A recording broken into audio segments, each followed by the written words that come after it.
The TMEA 2026 All-State Etudes have been released, and it is the time where we start learning them. This is a long distance run, not a sprint. When you're starting out to learn these etudes, it's not about who can learn them the fastest, it's about who can learn them the smartest. And so I want to take you a little bit through how to start learning etude number 1. So etude number 1, we have marked dotted quarter note equals 55 to 65. It's in the key of D major here at the very beginning, and we're in 12/8 time. In this etude, we're going to see a lot of divisions of the beat where we have 2 16th notes per 8th note, 3 or 4. And so this is going to give students practice dividing the beat in different ways. One thing that I like to do, especially on the etudes in this book, is identify the patterns, because these etudes are so pattern-based. There's lots of scales, there's lots of arpeggios and other repeated patterns. And this one is full of different arpeggios. That's the main thing to look out for here. I find that identifying them is helpful for me when I'm learning it.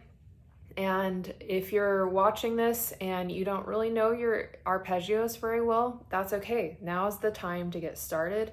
If you have a private lesson teacher, ask them to give you a sheet of arpeggios, both major, minor, diminished, augmented, and then even some 7th chords as well, 4-note chords instead of just the 3-note arpeggios, because we have several different types in this etude.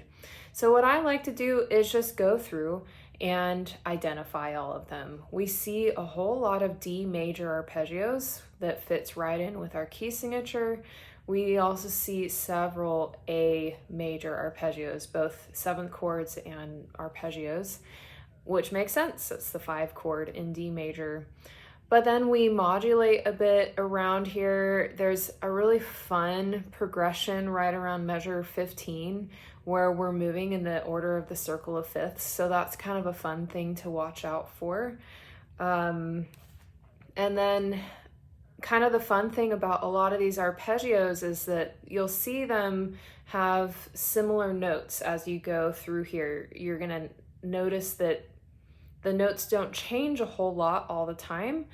And that's because these arpeggios are inverted. Instead of just always being a D, F sharp, A, sometimes it'll start on F sharp and then go to A and then D, or start on A and then you see the other 3 notes of the arpeggio. So it adds a little bit of interest as you're going through here. The next thing to look out for, there really are very few scales in here. And so if you're wanting to practice scales to support this etude, practice the D major scale, since that is our key signature. But you could also find arpeggios that are repeated several times and practice those keys, like an A major scale.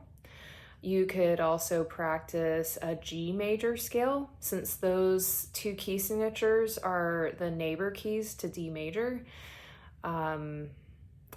Other patterns that we see in here that are fairly significant are hemiolas.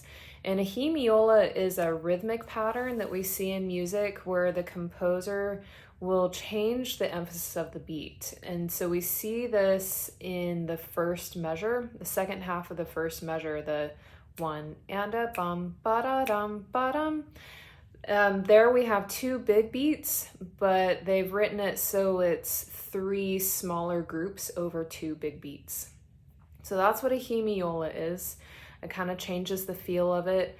We see that several times because we see that main idea repeated throughout this etude. But some other measures where we see that happening is in measure 10, where we have 4 16th notes grouped together like this.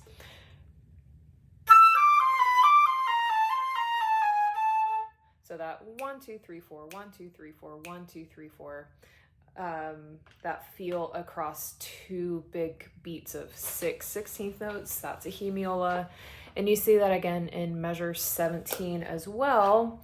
And this is even more obvious because of the articulation pattern. So starting at 17,